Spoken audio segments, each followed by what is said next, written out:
시청자 여러분 안녕하십니까. 클래식 무기고로 돌아왔습니다. 오랜만에 클래식 무기고입니다. 네, 우리 사나이들 가슴속에 영원히 남아있는 밀트리츠 애니의 전설이 하나 있습니다. 에어리어 88이죠. 이 애니에서 나온 냉전 시절의 각종 전투기들은요, 우리 사나이들의 마음을 적셔 왔었습니다. 그래서요, 오랜만에 제가 클래식 무기고에서 에어리어 88 특집을 한번 하려고 합니다. 지난번에 2세대 전투기에 대한 설문을 한번 했었죠. 제가 내심 좀 미라지를 좀 원했었는데 근데 역시 우리 시청자들은요, 우리와 관련된 그런 놈을 좀 좋아하시는 것 같아요. 총 23,000여 분께서 투표를 해주셨고요. 32%의 시청자들분께서 F5를 선택을 해주셨습니다. 그래서 당당 1위로 F5가 선정이 됐죠. 제가 희망했던 미라지는 뒤에서 두 번째였습니다. 안녕히 계세요, 여러분. 그리고 의외로 중국의 J8이 당당 2위를 차지했습니다. 아무튼 약속은 약속이죠. 클래식 무기고 에어리어 88 특집 제1탄 우리 공군에게 애증의 전투기인 F5를 제대로 한번 알아보겠습니다.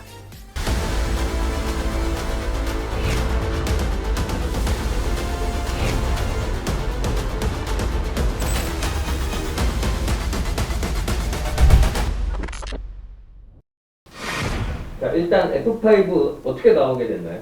네, 이 F5를 만든 회사가 노스롭이라는 회사인데, 노스롭은 원래 이 2차 대전 중에 쌍발 대형 야간 전투기인 P-61 블랙 위도우 하고요.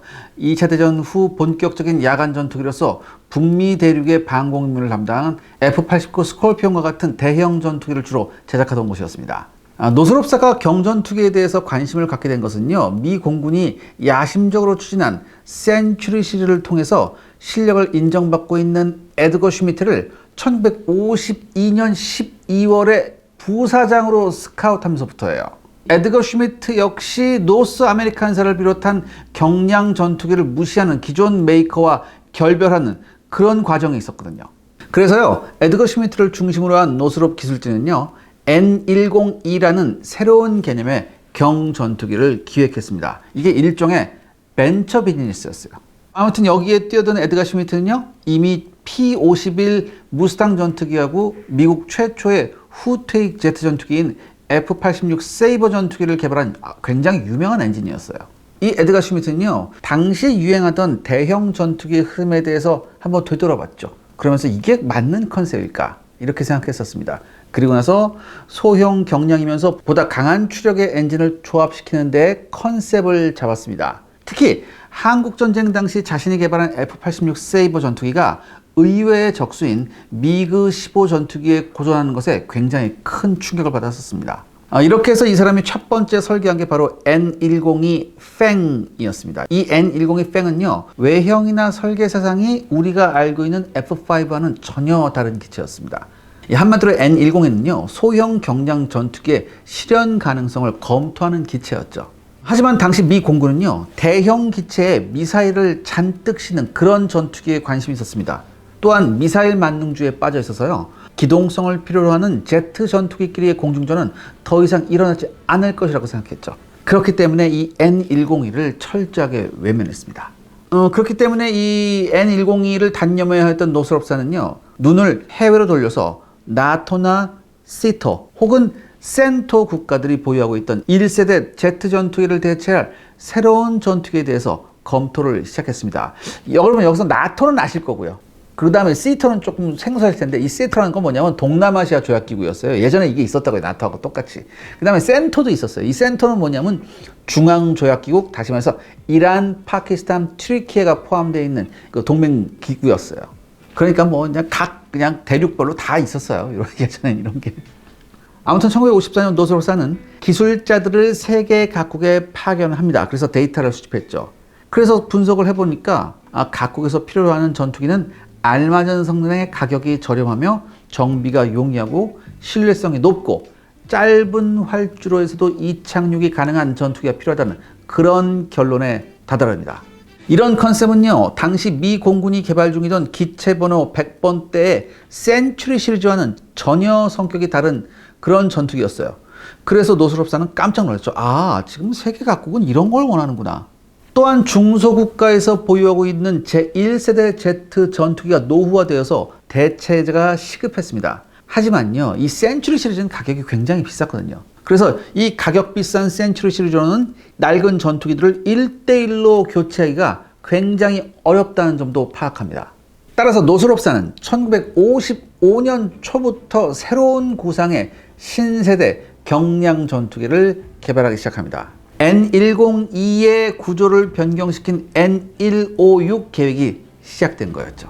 그리고 때마침 미 공군에서 기존의 T-33 고등훈련기를 대체할 차기 제트 훈련기 소유를 발표합니다. 한마디로 초음속 시대를 맞아서 음속 비행이 가능한 그런 기체를 원했던 거죠. 노스롭사는 일단 자국 내 소유를 먼저 잡아야 승산이 있다고 판단합니다.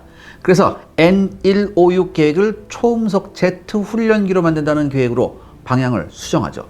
노스롭사는 이 N156의 조종석을 2인승으로 개조하고요. N156T라는 이름으로 미 공군에 제시합니다. 여러분 아시겠지만 훈련기는 단좌기가 아닌 복좌기 2명이 타야 되거든요. 결국 이 기종이 비용 대 효과 면에서 우수함을 인정받아서 1956년 7월에 미 공군에 채택이 됩니다. 그리고 3년 후인 1959년에 첫 비행에 성공을 하죠. 이것이 바로 미 공군은 물론 한국 공군이 도입하게 된 T-38 텔론 초음속 제트 훈련기입니다. 한편 노스롭사는요, 미 공군의 요구를 수용하면서 해외 수출용 전투기로 N156F 계획을 조용히 진행합니다. 노스롭사는 N156T, 즉 T-38이 채택된 마당에 자금 문제에 있어서 전혀 어려울 것이 없었어요. 그래서 개발의 속도를 높일 수가 있었습니다. 이 N156F는 1959년 5월 30일에 1호기를 공개합니다. 그리고 같은 해 7월 30일에 첫 비행이 성공을 하죠. 특히 2호기에는요, J85GE5 엔진을 탑재해서 초음속 성능을 확보하게 됩니다. 그런데요, 3호기를 제작하던 중에 미 공군은 평가 시험을 돌연 중단합니다. 왜 그랬냐? 이때 센츄리 시리즈로 나온 게 뭐냐면 경량급의 F104였거든요. 그렇기 때문에 F104 전투기를 의식해서 멈칫했던 거예요. 그런데 노스롭사 입장에서는 다행히도 1960년대 들어와서 케네디 정권은 동맹국이나 우방국의 공군력을 강화시키거나 현대화시킬 필요성을 느꼈어요. 그래서 50년대에 실시되었던 전투기를 핵심으로 하는 군용기 원조 프로그램을 재가동하게 됩니다. 이 해외 원조 전투기 후보 기종으로는요, 당시 고성능이었던 로키드사의 F104를 비롯해서 미 해군용인 F8 크루세이더, 그 다음에 세 번째가 노스롭사의 1인승 전투기형인 N156F였습니다. 이 세 가지 기종을 후보에 올려놓고 검토를 시작한 거죠. 그리고 1962년 미 국방성은 검토 끝에 노스롭사의 N156F를 선정하게 됩니다. 이 N156F가 선정될 수 있었던 주된 이유는요, 이 N156F가 초음속 성능을 가지고 있어서 대량으로 양산돼서 공급되던 소련의 미그 19 전투기를 대응할 수 있다고 판단했어요. 또한 공산권에 노출을 꺼려했던 화력 제어 레이더를 탑재하지 않는 점에도 만족했습니다. 그러니까 이게 레이더가 없는 전투기였어요. 한마디로 나토나 호주, 일본 이외의 2등급 우방급, 다시 말해서 덜 친한 나라들한테 초음속 전투기를 공급하면서 생색을 낼 수 있는 굉장히 좋은 전투기였죠. 동시에 자국의 우수한 항공기 탑재 레이더 기술 유출을 막을 수 있었던 것도 굉장히 만족했습니다. 무장에 있어서는 당시 새로운 개념의 무장에 레이더 유도 공대공 미사일을 탑재할 필요성이 없었어요. 대신에 뭐냐? 단거리 사이드와인더 미사일을 탑재 운용할 수 있었기 때문에 근접 공중전에서 제 실력을 발휘할 것으로 기대했습니다. 아무튼 이런 치사한 이유로 선정된 N156F는요, 곧바로 양산형 개발에 들어가서 3호기를 양산 시제형으로 개조한 YF-5A 1호기가 이듬해인 1963년 5월에 첫 비행에 성공을 하게 됩니다. 그리고 10월에 본격적인 양산형이 첫 비행을 하면서 제식 명칭인 F-5A로 명명되어지죠. 이른바 프리덤 파이터, 자유의 투사가 탄생한 거였습니다. 그럼 이 F5A의 특징은 뭐가 있을까요? 일단 F-5A는요, 20mm 기관포 두 문을 고정 장착하고 있습니다. 그 다음에 주날개 끝단에 사이드와인더 미사일을 장착하도록 설계되었죠. 이 사격 통제용 장비로는요, 자이로 컴퓨터식 광학 조준기하고 적방향 식별 장치 등을 장비했습니다. 그러니까 레이더가 없어요. 여러분들 레이더 없어요. 그러니까 쉽게 말해서 거리 측정 장치만 있는 거예요. 그 다음에 엔진 추력 향상에 따른 최대 속도가 마하 1.4로 증가했기 때문에 공기 흡입량을 늘리기 위해서 공기 흡입구가 확대됐습니다. 그러니까 사실 그 노스롭사도 처음에는 레이더 달려고 했는데 기수가 워낙 작아가지고 그냥 아유 제끼자 이렇게 했었어요. 그 다음에 미국 정부에서도 야 안 다는 게 낫지 않을까 이런 얘기 했고요. 결과적으로 이것이 바로 미 국방성이 수출용 원조용 전투기로 적합하다고 판단하게 된 이유입니다. 레이더를 안 달았는데 이게 미 국방성 마음에 들었다는 얘기죠. 그러니까 레이더 안 단 전투기가 대량 생산되는 굉장히 의외의 결과를 가져오게 되죠. 그러니까 레이더가 없으니까 이 덕분에 정비 소요가 다른 전투기에 비해서 굉장히 낮았어요. 또한 기체 각 부위에 대한 정비도 손쉽게 할 수 있도록 설계 시부터 많은 배려가 있었습니다. 비교해보면 원래 F5가 F104하고 많이 비교가 됐는데 F5A의 비행시간당 정비시간은 21시간이거든요. 근데 F104 전투기는 48시간이었어요. 그러니까 절반 이하였죠. 그리고 때마침 베트남 전쟁이 터지면서 곧바로 미 공군의 실전 평가가 이어집니다. 미 공군은 F5A 전투기 1개 대대분을 일단 구입해서 베트남전에 투입해서 실전 평가하기로 결정했죠. 실전 평가는 주로 대지상 공격 능력에 초점을 맞춰서 진행됐습니다. 베트남전에 투입된 기체는 12대로 실전 투입 결과 우방국들이 대지상 공격 임무에 사용하기에 적당한 성능을 갖추고 있다고 최종적으로 평가합니다. 그리고 바로 이 기체들을 남베트남 공군한테 인계하기 시작합니다. 이 베트남을 시작으로 F5A는요, 미국의 덜 친한 2선급 동맹국에 공급이 됩니다. 무려 1200대가 공급이 됐어요. 우리나라를 비롯해서 터키, 그리스, 스페인, 이란, 필리핀, 태국, 캐나다, 바레인, 인도네시아, 브라질, 칠레 등등등등 무려 17개국이었습니다. 시청자 여러분들의 구독과 좋아요는 영상 제작에 정말 큰 도움이 됩니다. 여러분들 부탁드리겠습니다. 구독과 좋아요. 자, F5 개량형도 있을까요? 네, A형의 양산에 이어서 운용국 전용의 전환훈련용으로 F5B 2인승 기체가 개발이 됩니다. 이 기체는 전방 기수에 있는 20mm 기관포를 드러냈어요. 왜냐하면 한 명의 승무원이 더 타니까 이게 무게가 많이 늘어났거든요. 또한 이제 전환훈련용으로 사용되는 관계로 후방석을 전방석보다 25cm 높게 설계해서 양호한 시계를 확보할 수 있었습니다. 반대로 기체의 길이는 한 26cm 정도 줄어들어요. 그래서 연료 탑재량이 조금 감소합니다. 그 다음에 최대 속도가 마하 1.34로 약간 저하되죠. 하지만 무장은 그대로 이제 탑재할 수 있어서 유사시 공대공 미사일도 장착할 수 있었고 공중전을 할 수도 있었습니다. 그 다음에 주날개에 장착하는 대지공격 무장도요 그대로 탑재할 수 있었죠. F5 시리즈는 특이하게도 개량 기호에 C형과 D형이 없습니다. 이게 왜냐? 베트남전 당시 미 공군이요 F5A의 성능을 테스트하고자 특별 편성 부대를 구성했어요.